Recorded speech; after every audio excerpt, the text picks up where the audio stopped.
Hi, everyone. Welcome to today's webinar. I'm your host, Nicole Jones with TechSoup, and today we're talking about how to create a remote workforce communication plan for your nonprofit.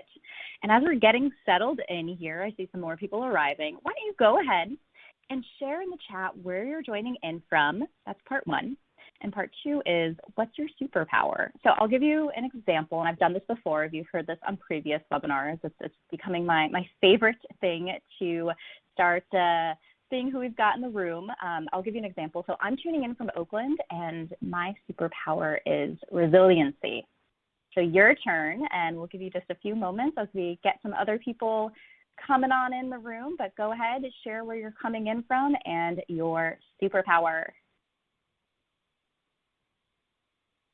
Adam Communications.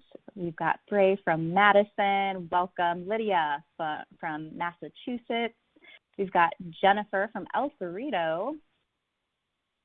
And Elise from Boston. Shelly from Oregon.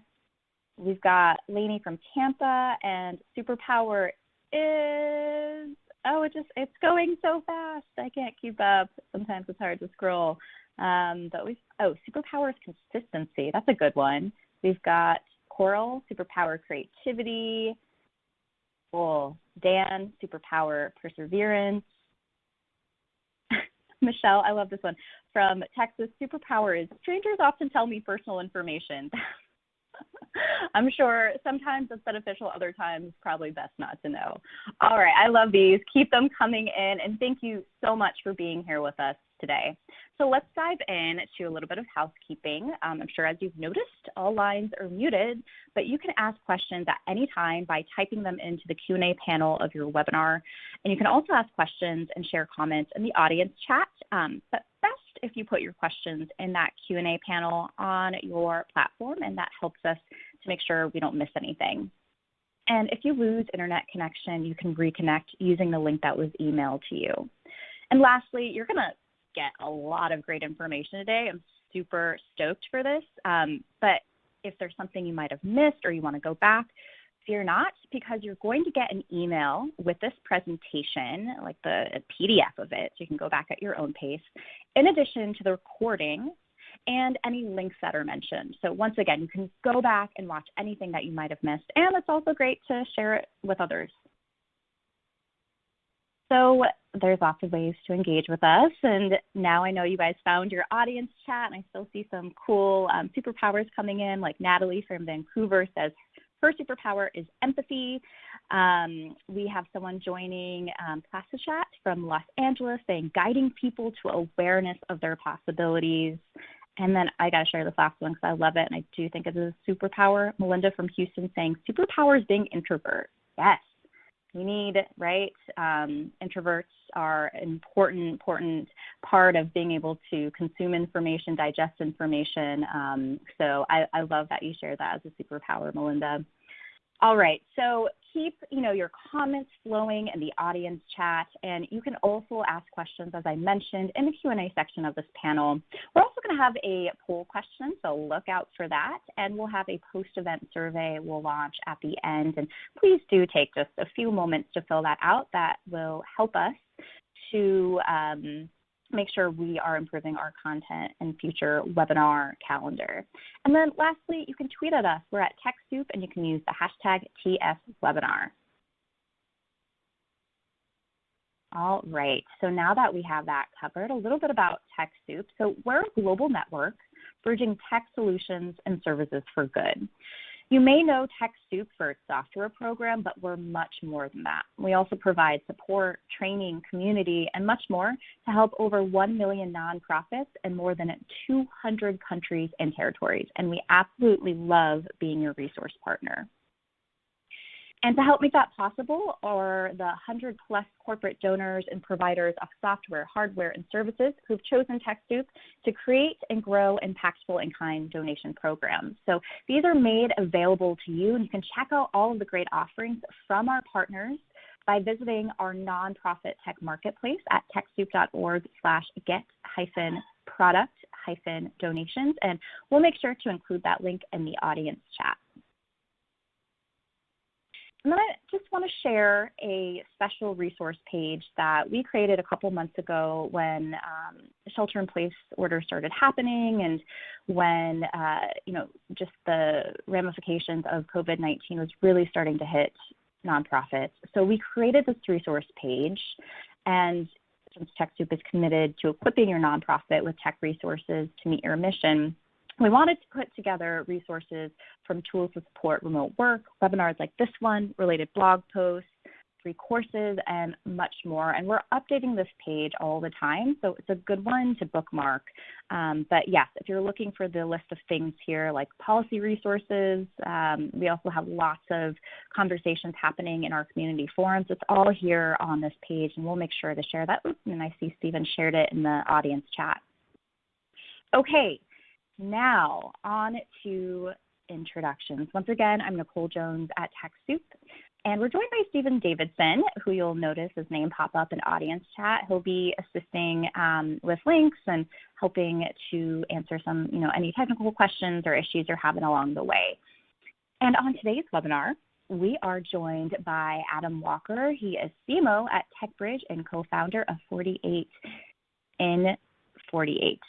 I just realized I've always seen it. I don't even know if I pronounced that right, Adam, so you can correct me. You got it. Anyway, you got it. I got it. Woo! Okay, score. Check and check. So Adam's a husband. He's a father of 6, a wearer of fedoras, as his picture shows, a startup co-founder with Exit, nonprofit co-founder, and CMO, and also podcast host of Tech Talk Y'all and Real Pink. Adam, it's so great to have you back here. You are a TechSoup favorite, a TechSoup webinar favorite, and you've done so many past webinars for us, so we're delighted to have you back. Welcome.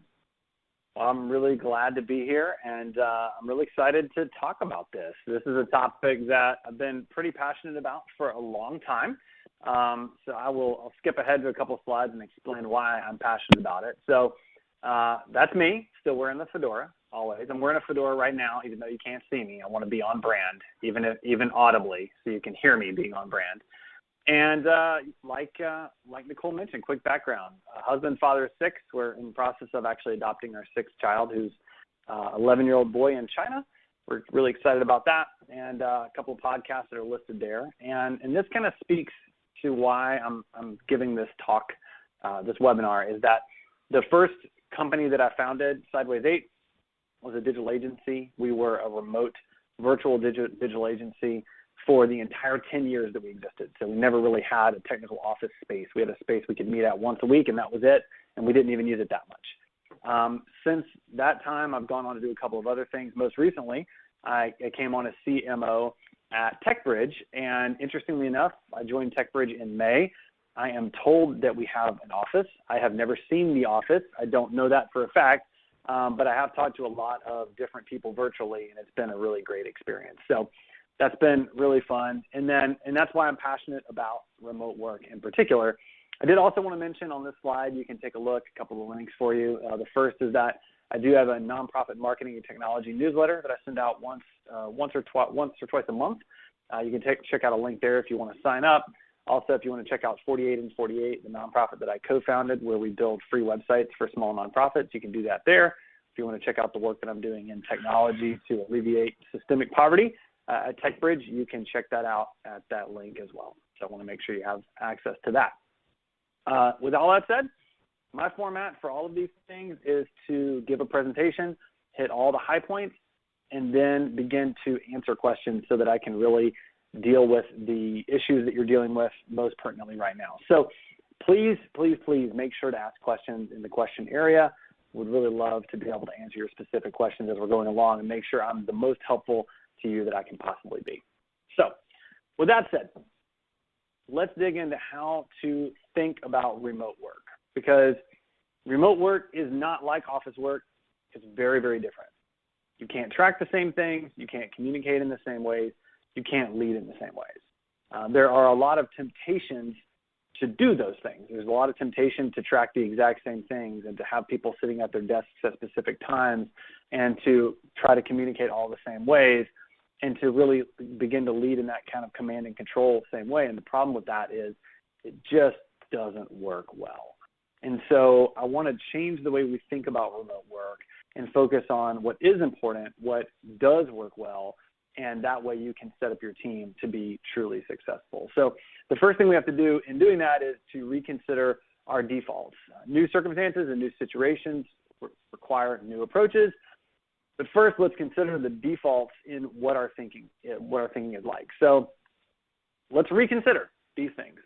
Reconsider how you manage. So you can't and should not micromanage a remote workforce. It's tempting to try, but it's ineffective. It's frustrating for you, the person that's doing the managing. It's frustrating for the person that is being managed. And so it will not end well if you try to micromanage a remote workforce. Don't track time meticulously. Tracking time is fine. I get it. I've done that. I've tried to be that boss that forced my team members to track every minute of every single day, and the reality is that they just can't do it very well. It's just very hard to do effectively. So clocking in and clocking out, sure, if you want to go that route, that's fine, but don't try to track it so meticulously that you get stressed out, because the reality is that if a person is working for 45 hours and they're even doing the best job possible of tracking their time, they're still probably going to track around 35 hours. And then you're going to be looking at their hours and going, wait, but you're a full-time employee. Why aren't you working 40 hours? And the reality is they are working 40 hours. You just don't realize it. And so just be careful about that. Also, there's a lot of software coming out to record screens and record screen snapshots, and, you know, so you can see, are your team members on Facebook? Are they spending time on YouTube? Or are they wasting time on Netflix? Don't use it. It's not worth it, because the payoff from that is that, yes, you know what your people are doing, but you've now lost trust and you've lost an amount of camaraderie in that team, and it's just not worth it. The reality is, if you have people on your team that are going to waste time, they're going to waste time in person in an office and make it look like they're not, or they're going to waste time at home.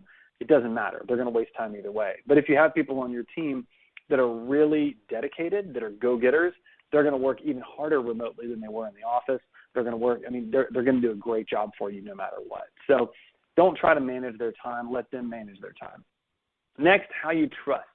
So remote work requires a greater level of trust on the part of the leader. So this kind of alludes to what we just talked about. Like, you've got to trust your people, and you have to extend trust to them in degrees and quantities that you may not be accustomed to, but you have to be willing to do it, because you have to choose to believe the best in your people, and it makes your team stronger. So the secret of remote work, or the dark side of remote work, is that it's incredibly tempting to believe that because you can't see someone at a desk that they are somehow doing less. And you have to resist that temptation, because it's not real. And you have to extend trust, and you have to believe the best. Next, how you judge performance. So again, a lot of times as leaders, we are often judging performance by, are you at your desk? Are you there on time? Are you at the meeting on time? These are all performance indicators, but they really are minor performance indicators. They really don't matter in the grand scheme of things. Instead, you've got to judge work performance based on outcomes only, because nothing else really matters, and honestly, nothing else is provable or trackable. So is your team still producing the level of outcome that it was producing before you were remote? Are they producing that same level of outcome now? And if they are, that's great. You really don't have much to worry about. If they're producing more, even better. If they're producing less, then you probably need to start thinking about what's not working and what you can do to begin to supplement and help your team. We'll talk more about some of that here in just a minute. And the last thing is how you build your culture. So I mentioned earlier, I had a virtual company for 10 years, and I never understood companies that spent so much money on offices. And I would talk to business owners that were friends of mine, and they'd say, oh, well, we spend all this money on this office because it's such a great, nice place to work, and we're building this culture. I even had a friend that spent thousands of dollars to bring thousands of pounds of sand into one of his conference rooms and make the conference room into a beach with beach chairs.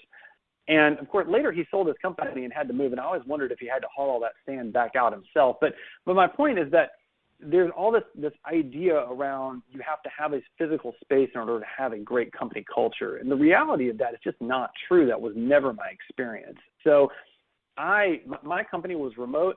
It had one of the best company cultures I've ever seen. We were actually acquired in August of 2019. I still regularly talk to almost everyone that was an employee of mine in 2019. We're still very close. We actually still chat on Slack on a regular basis. Like, we're still even involved in some of the same charities that we were involved in as a company. Like, we had an amazing culture. You can build an amazing culture that is virtual. So please don't fall into the trap of thinking that you can't. So before we move to the next slide, we do have a little poll that I think Nicole's gonna pull up for us. It's just gonna ask you how you think your team is doing. Nicole, do you have that for us? Yes, it is just launched. And the question is, do you think your remote workers are working more or less? And do you see the results coming in? They're coming in live. Just a little bit of a lag here. So Nicole, I don't see those results, but if you can read them out for us in a moment, that would be great. You got it. Yeah, and if you're having trouble seeing it, there is a tab. For some people, it should pop up. There should be a pop-up. Otherwise, there is a tab that says surveys in your platform. But let's go ahead. We've got some responses in. So the question again is, do you think your remote workers are working more than less? And we've had 40% say more, almost 20% say less, and 40% saying the same. All right. Well, that leads into a great quote here. So I did a little research. I found a research study, and that research study found that on average, remote employees worked 1.4 more days every month, or 16.8 more days every year than those who worked in an office. Now, clearly that may not be true for everybody. It does. I see somebody mentioned in the audience chat, it depends on the role. It absolutely depends on the role. But I can tell you from my own personal experience where I've been in an office, I've been remote, I do tend to get a lot more. Not only do I get more work time in remote, I actually get a lot more done remote, which is one of the things that I really love about remote. There are less distractions. There's less bouncing around in between meetings. There's just a lot of less sort of side things that happen, and I'm really able to focus, and I really love that. Plus, honestly, the lack of a commute and being able to pour that into what I'm doing is pretty fantastic. So I can't complain. So next, let's talk about levels of communication. This may be something that when you have a physical office, you really don't have to worry too much about. But when you are virtual, communication becomes a lot more important and honestly a lot more dangerous. I think a lot about communication, and a few things that I've come to realize. First is that communication, good communication actually rarely takes place. We think it takes place constantly, and really very, very good communication really is somewhat rare. Not only that, but just because we say something doesn't mean that communication has happened. And from a text perspective, from a video call or an audio perspective, we need to recognize that. So looking at the different levels of communication, so there's group versus one-on-one. Group calls are important.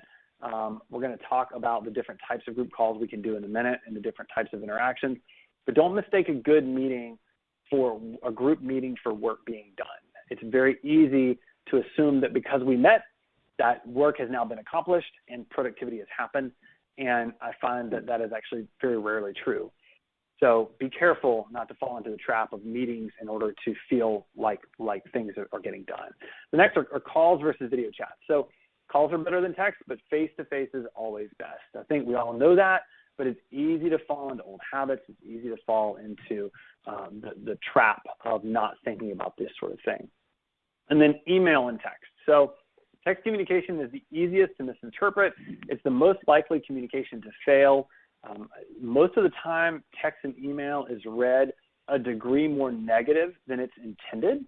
So there's some interesting books out there. I forget the book that I read about this, but basically it was claiming that, if you send an email and your email is just, on a scale of 1 to 10 in terms of hostility, it's a 5. It's perfectly neutral. It's not hostile in any way.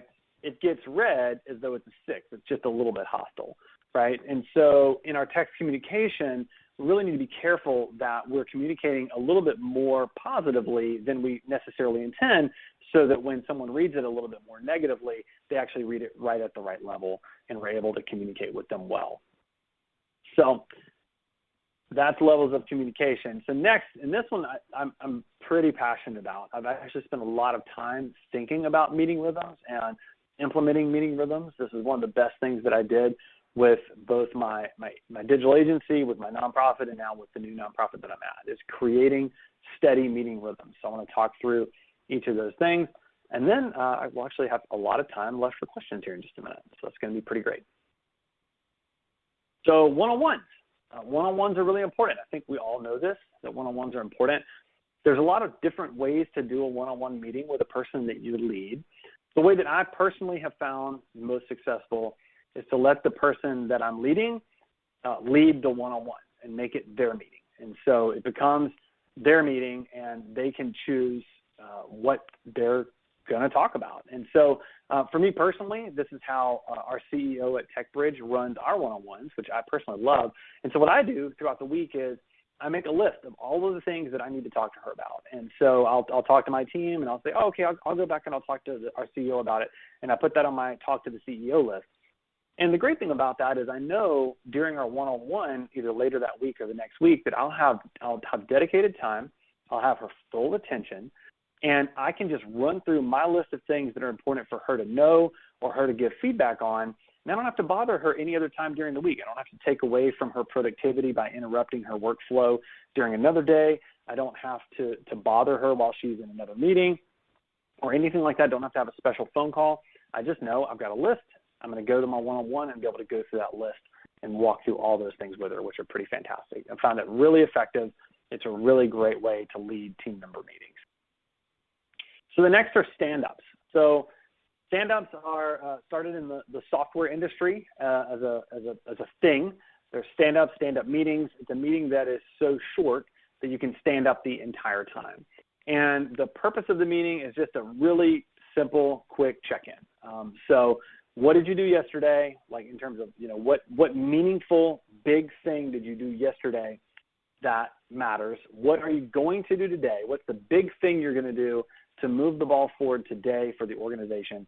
And do you have any blockers or anything that is blocking you, anything that's standing in your way that's going to be a problem? So stand-ups are great. So I'm at TechBridge now, and we have our team meeting, which I'm going to talk about in just a moment. We have a team meeting on Mondays, and it's 45 minutes. And then we have a stand-up meeting on Tuesday, Wednesday, and Thursday. Just check-ins. How you doing? They're 10 minutes long. Team of 5. We're a team of 5. It's a 10-minute long meeting. Everybody knows that. And then they're done. And we don't have a meeting on Friday because sometimes team members don't want to work on Friday. Maybe they put in all their hours Monday through Thursday, or whatever else. Maybe they just want a little bit more freedom. I'm happy to give them that. It's a really effective way to all stay on the same page, and it's just been fantastic for our communication. And then, of course, the weekly team meeting. So this is a longer meeting with the entire team. The goal of this meeting is to solve problems or plan for something in the future. So I like to have a goal for a meeting. I like to have an agenda for a meeting. And if at all possible in any way, I like to have a pre-read for a meeting. And that way we can jump to a meeting. Everybody knows what we're going to talk about. Everybody has the full context and background and full understanding of what's going on.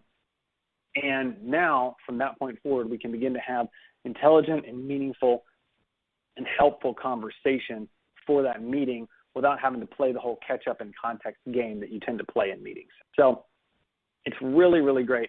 My recommendation, and one of the things that I'm very likely to implement in my team, is that we really might start doing like a one-paragraph pre-read before a meeting so that everybody's already on the same page, everybody's ready to go, we can start the meeting quickly. And I try to limit those meetings to 45 minutes because the idea that every meeting needs to be an hour is kind of silly. In fact, I think most meetings should be 15 to 30 minutes, and longer problem-solving meetings should be 45 minutes.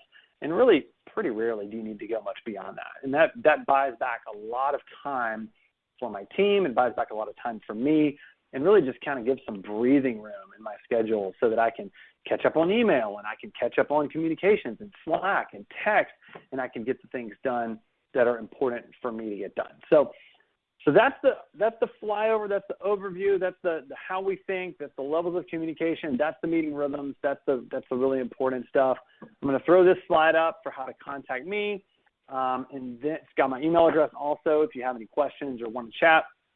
Obviously, I have my website. And now we'll take questions. And the first one I see is, can you expand on the pre-read? And sure, I can expand on the pre-read. I'll jump into that. So this idea actually came from Amazon, and I don't know how many people are aware, and I don't know that Amazon still does it. I think they do. But the Amazon practice for a big meeting is that Bezos required that a 6-page memo be written in narrative form for the meeting, giving all of the background information, all of the context, everything you would ever need to know about the meeting. And the first 20 minutes of the meeting, 20 minutes dedicated. You walk into an Amazon meeting, you sit down, there's a brief sitting on the table, no one speaks, you read the brief, the 6-page brief for 20 minutes, and then you start your meeting. And that gives all the background, all the context. Now, I personally think that maybe 6 pages is a little bit much for me to ask for my team, but it's probably worth asking them to have a paragraph or two, because what that does is it forces them to put some thought into the meeting. Because what happens in our organizations is we go, oh, I have a problem, let me hold a meeting, and you book a meeting with 5 people, but you really don't give much thought to what you're going to do in that meeting. And so the first 10 minutes of the meeting is kind of spitballing and hee-hawing around and trying to figure out what you're actually talking about, and then you start to get into the real stuff. And so if you can circumvent that by having a pre-read where the meeting organizer has really been thoughtful in the lead up to the meeting, then everybody can start on the same page and you can get a lot more stuff done a lot more quickly. All right, so let's start looking at the other ones. Here we go. Is that you, Nicole? Yeah, I can lob these your way. So let's do it. Okay, so I've seen this question kind of pop up in multiple forms, but I'll read this one from Sharon. It's, what if you have to track time for grant compliance and reimbursement? So if you can't get past the time tracking, what do you recommend? Yeah, well, so I would recommend thinking about it in broad strokes. And in full disclosure, we do that. I mean, my nonprofit does that. Like I track my own time, right? And that's fine. I guess what I'm getting at about time tracking is, be careful that you're not saying to your team members, track every minute of every day. I want to know every single thing you're working on. I think you can track in categories. I think you can think about things in buckets and in terms of clocking in and clocking out. But it just becomes very cumbersome for your team members if they feel like they're being overly watched and overly managed. And that's really all I mean. Great. So let's see here. We've got a lot of great questions coming in. Keep them coming. Using the Q&A panel in your webinar is the best bet to make sure that we see it and can triage it rather than audience chat. But let's go to, so I'm seeing lots of conversations around tools. Adam, could you speak to some particular tool software that you've used to help with communications? Maybe aside from Slack. That's like a whole nother, wait, do we have another 40 minutes? I know. No, that's great. So a couple things. Yeah, absolutely. So the first is, you mentioned it, Nicole, Slack, right? So internal team communication happens on Slack. My team knows better than to email me when it's an internal team communication thing. Do not email me. I don't like email. Email gets lost. There's lots of problems with email. I want it on Slack. Not only that, but documents. So my team, I've taught them, do not send me a document in email. It gets lost. It gets buried. I don't know where to find it. You've got to have a good resource or a good repository where your documents should be stored, and there's got to be organization to them so that you know where they go. So, for example, Google Drive is great. SharePoint is great. Even Dropbox and Dropbox Paper are great, right? But you've got to have one single source of truth you can go to with documents. And so what my team does is they know if they got to send me a document, it better be on SharePoint and they better Slack it to me because that's the only way that's going to work, okay? Other tools and resources, let's see. So for communication, I think several people asked about Trello. Do we use Trello? Trello is great. I love Trello. It's a great free option for organizing. Obviously, Zoom is, everybody uses Zoom, which is fantastic. I'm a big fan of Zoom. I do almost all Zoom calls, which is, it's just the best user experience all around. We use Asana for our team project management and communication about specific projects in particular. So that's been really great.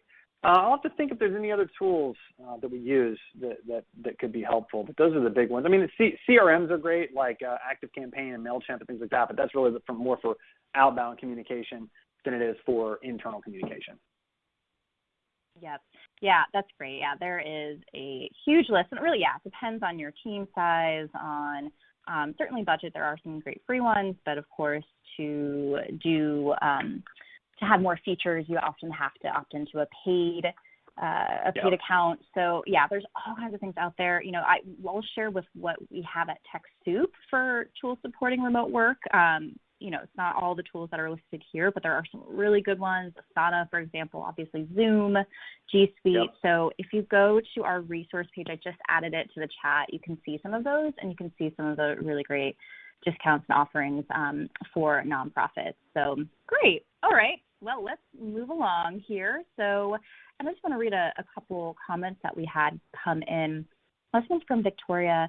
She says, I think we're communicating differently, and from that, our production has moved up. Also, we have one staff that other staff thought was not working, and our communication as a team is showing that staff is doing lots. So that's a cool little insight there. And let's see, what else?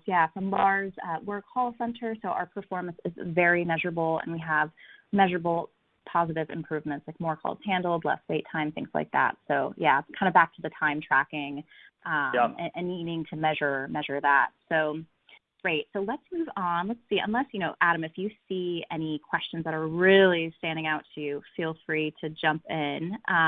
Okay. But here's a good one. What do you mean by steady meeting rhythms? What does a normal week look like? Yeah.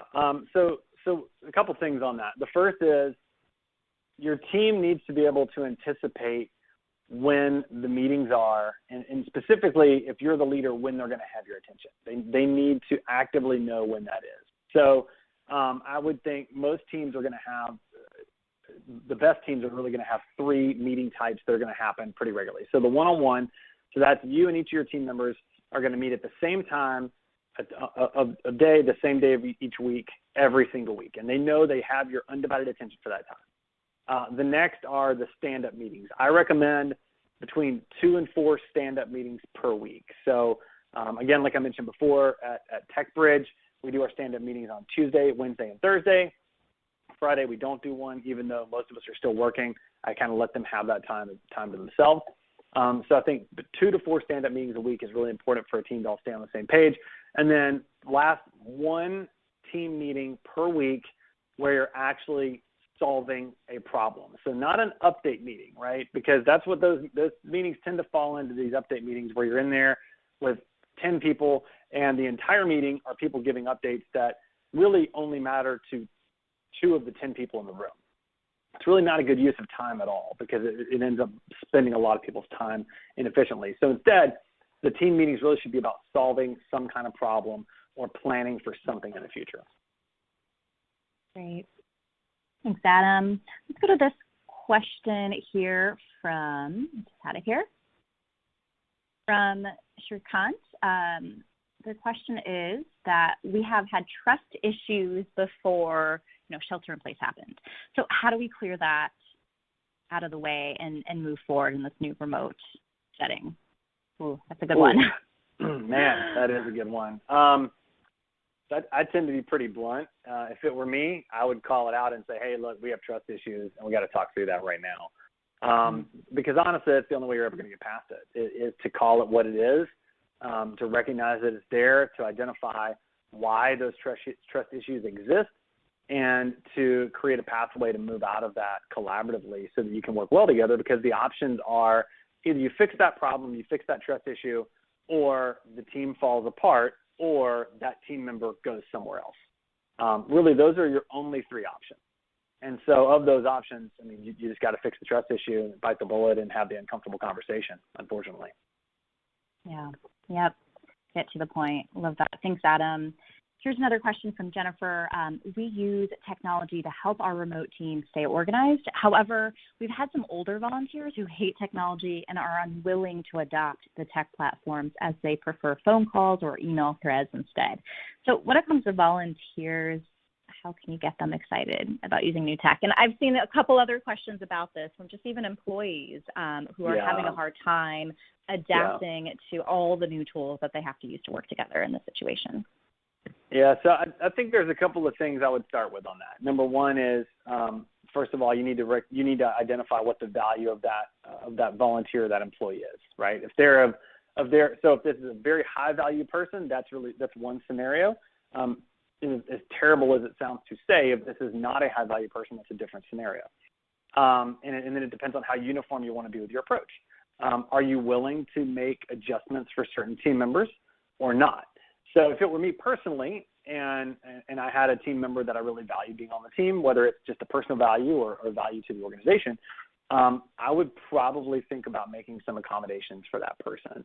And I've done that many times in the past where I recognize that, I communicate this way, and the reality is I recognize that this person does not communicate well that way. And so as a leader, I'll take a step back and I'll recognize that I need to be flexible for my team, and I'll communicate the way they need me to communicate. And that's not always easy to do, but it is important and is necessary, I think. So you've got to decide what your boundaries are, how far you're willing to flex, and then, flex as much as you can to help your team. Great. Thanks. So this is a question I've also seen come up in multiple ways. This one particularly is from Sunrise, and Sunrise is asking or saying, our employees have expressed that they miss the socialization of being in the office. What's the best way to help support employees who are feeling isolated?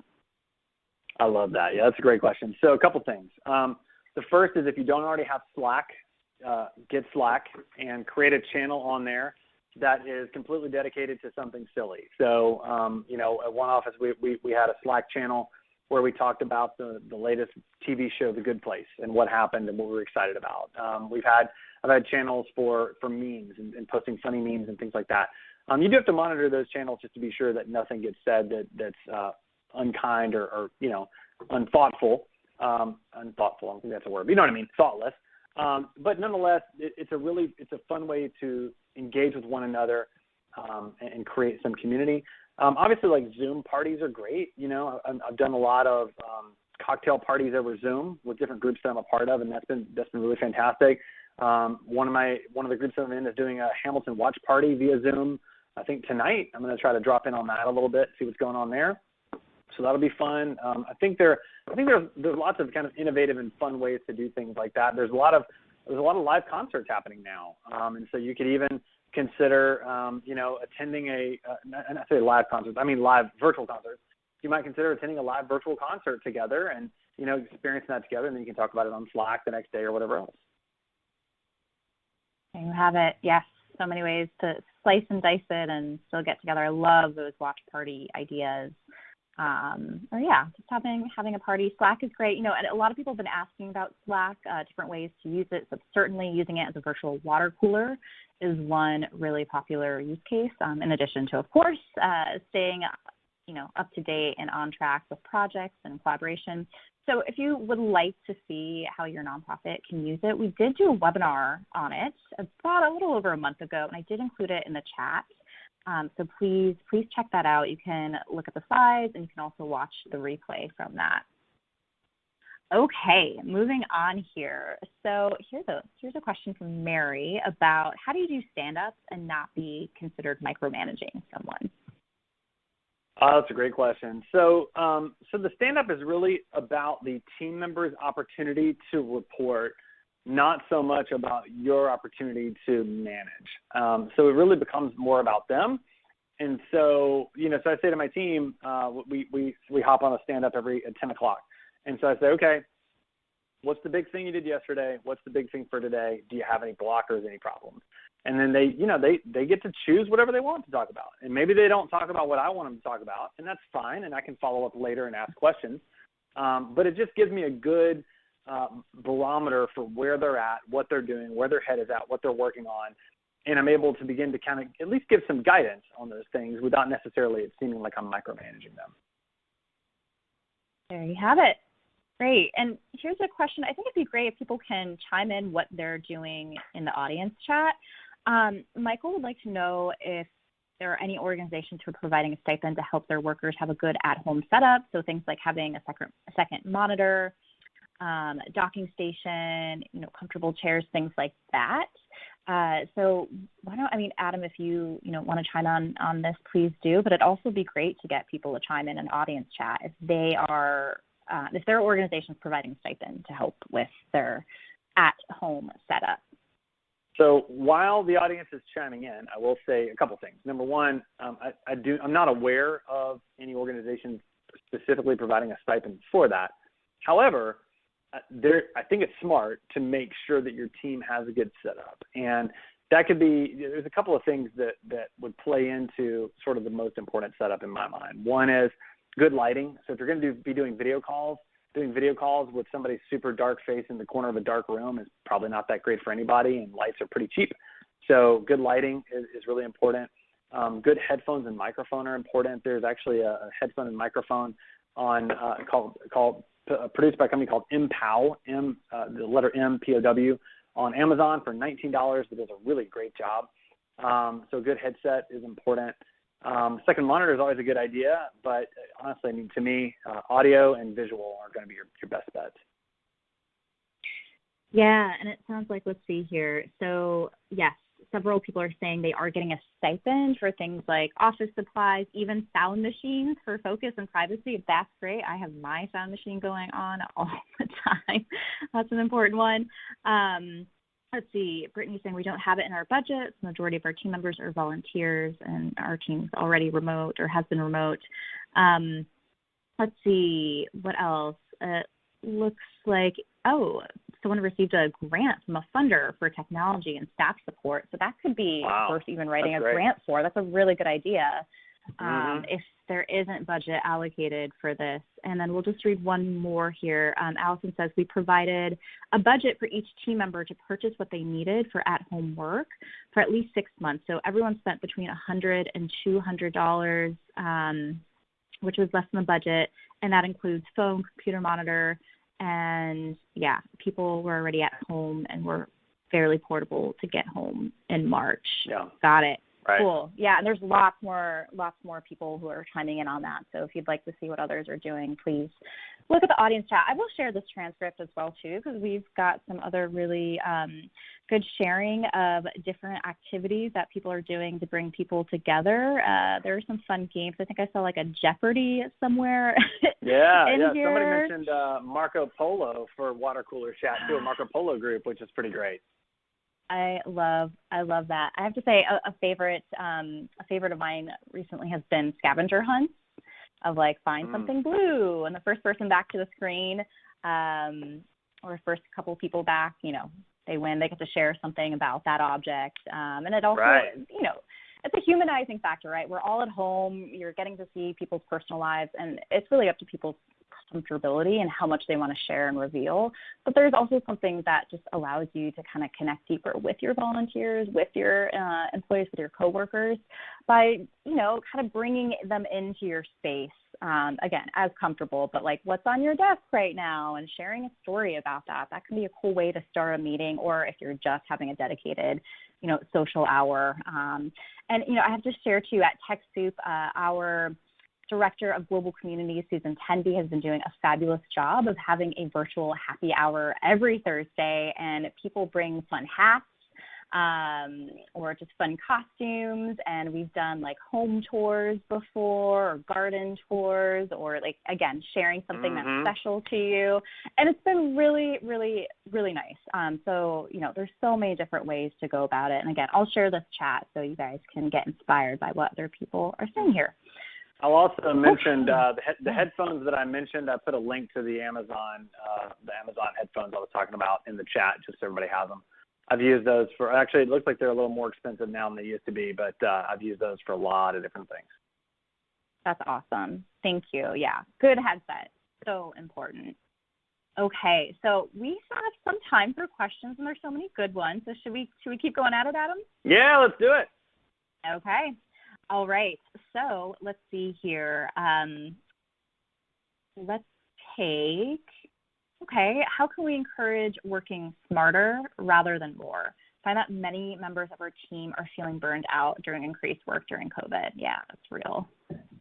So, a couple of thoughts here. The first thing is that I would argue that you're going to be more productive on average with 40 to 45 hours a week than you are with 50 to 60 hours a week. I think there are certainly people that would argue the other side of that, but I think there have been studies to support my argument on that.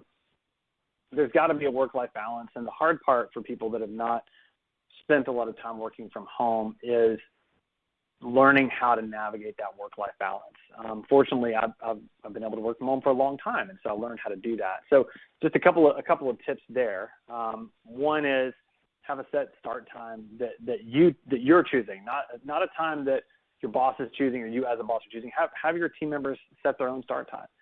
Have them set a set end time to their work no matter what, because work will always be more than the time they have.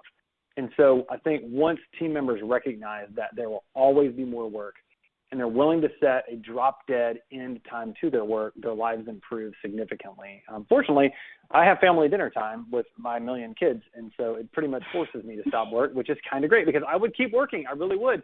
And my wife just, she's learned, like, hey, just call me for dinner, and then I got to stop, which is great. So, so I think just setting those boundaries is really, really helpful. And then letting people know it's okay if you're not on email at night. It's okay if you're not on email on the weekend. Like with all the teams that I've ever led, I have never in any way expected them to respond to me at night or on the weekend, and I've told them that many times over. And so if they do, that's fine. If I happen to be there at nights or weekends, that's fine. But typically, I do not check email on the weekends unless there's like something going on that like requires it for some reason. But otherwise, everything can wait till Monday, and that's okay. So I think just setting those boundaries, setting those expectations as a team really helps the teams manage a lot better. Love that. Thanks, Adam. Here's a question from Emily. She asked, who sets the agenda for your weekly team meetings focused on problem solving and planning?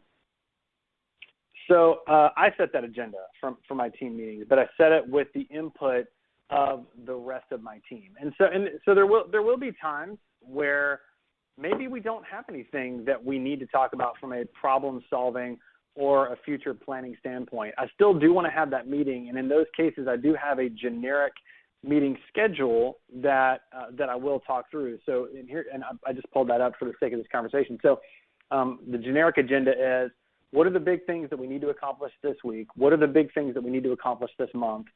What are the events or initiatives that are at risk? Because how often do we not ask ourselves that question? And what do we need to do to be wildly successful 6 months from now? And so if for some reason there's not a problem for us to work through, I always want to ask those 4 questions, because that's going to give us a really good indication of where we're at, where we're going, where our head is at, and how well we're doing. Great.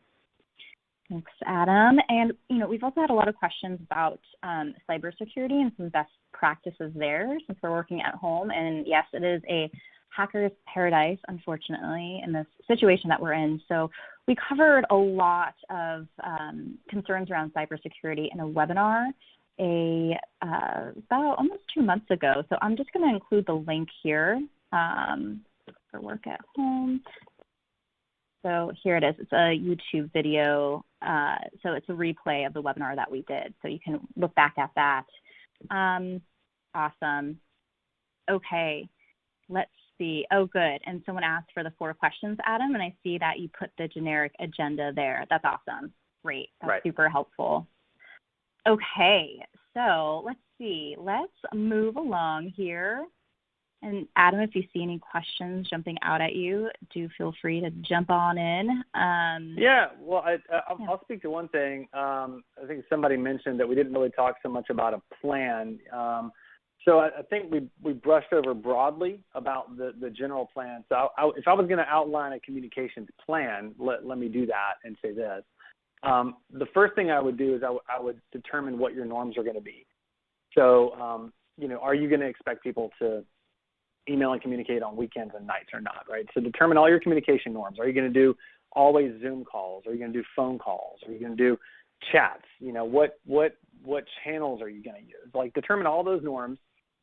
Step number 2, if you're going to create a communications plan, is then determine what your meeting schedule is going to look like. So, again, I mentioned mine. Mondays are the longer problem-solving meetings, 45 minutes. Tuesday, Wednesday, Thursday are stand-up meetings, check-ins. And then throughout the week, I'll have just a one-on-one check-in with each team member.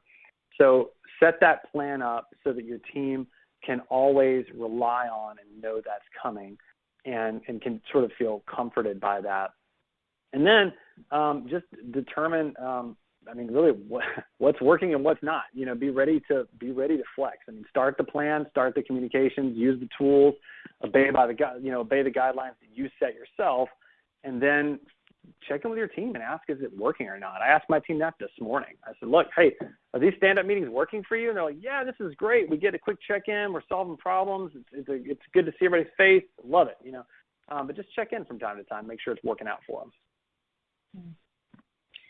Yeah, things change. Things are evolving, and it's good to just constantly have a pulse on exactly, is this working? I think that's so important to check in on that. So thanks for sharing that, Adam. Okay, let's see. What about this question here? So do you have suggestions for rating performance for employees now that we're working from home? Would anything change in your mind, Adam? Yeah, you've really got to focus on outcomes and on deliverables. So, for example, and expectations, right? So, for example, a great example is if theoretically or hypothetically, if I have a team member and I say, hey, do this, and it's done on time and it's way better than I expected, then that's one thing. If it's done on time and it's exactly what I expected, that's another thing. If it's done on time and it's a little less than I expected and they didn't really put a lot of thought into it, that's something different. And if it's done late, then it's a completely different scenario, right? So I think you have to look at it in terms of how the performance is. I've managed people remotely for years and years, and there are some people where I know if I give them A, B, and C, they're going to come back with something that will just knock my socks off and be unbelievable, and it's going to be a great performance. And honestly, I don't care how long it took them to do that. If it took them an hour or it took them 10 hours, doesn't matter to me. All I care about is that it's done on time, and it's done well. And so I think that's how that you have to shift your perception to that and be expecting that, and then you can begin to manage and your expectations based around those things. Great. And here's another question. And this actually made me think a lot about onboarding new employees or even new volunteers. So it's from Jolene, and she's saying that I work for a school and remote work is new for us due to the current world situation. So working remotely, I feel out of loop and can't figure out my role and the best way to be helpful. Do you have any suggestions? So maybe suggestions from someone who's new as an employee, and maybe someone who is a manager and onboarding someone in this new remote world. Yeah, I'll just say it's hard.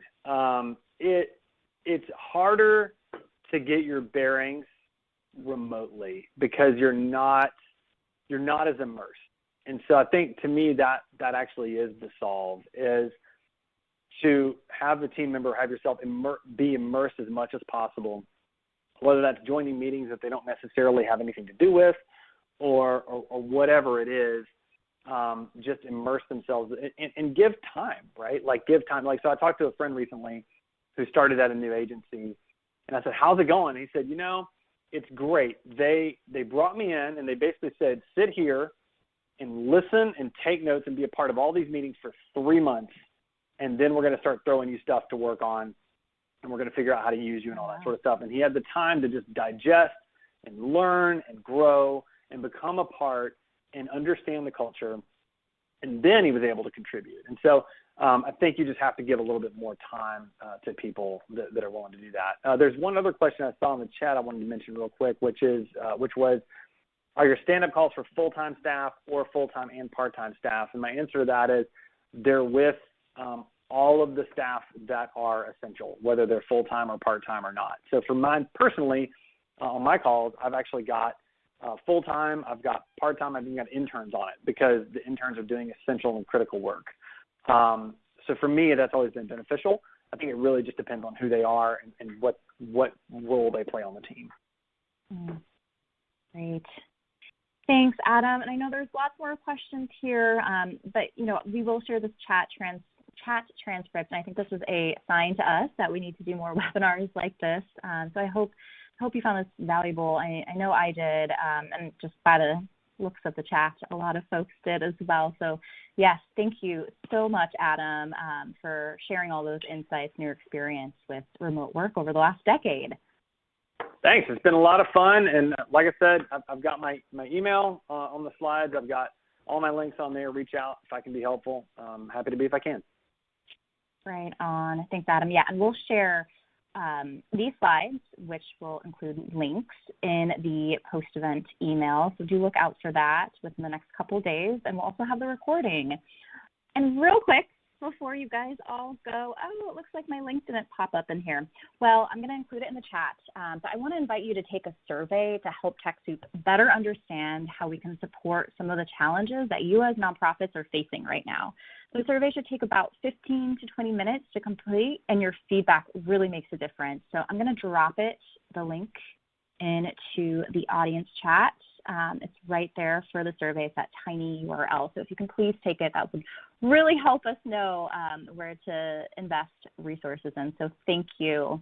And just another announcement here about some upcoming virtual events. So on the 14th, we have a webinar on expanding your online community with web accessibility. And then we have a TechSoup tour on the 21st about how to access donations, discounts, and services. And then on the 23rd, we have one on better collaboration, bigger impact, how to manage work from anywhere with Asana. So that's a really nice tie-in to the content from today's webinar. Okay, with that, thank you so much for attending, everyone. It's great to see so many of your names here, and I'm imagining seeing your faces and, just really feeling all of your energy. So thanks for being with us, and you will get a post-event survey unrelated to the tiny URL that I just sent you, but it's just about this webinar.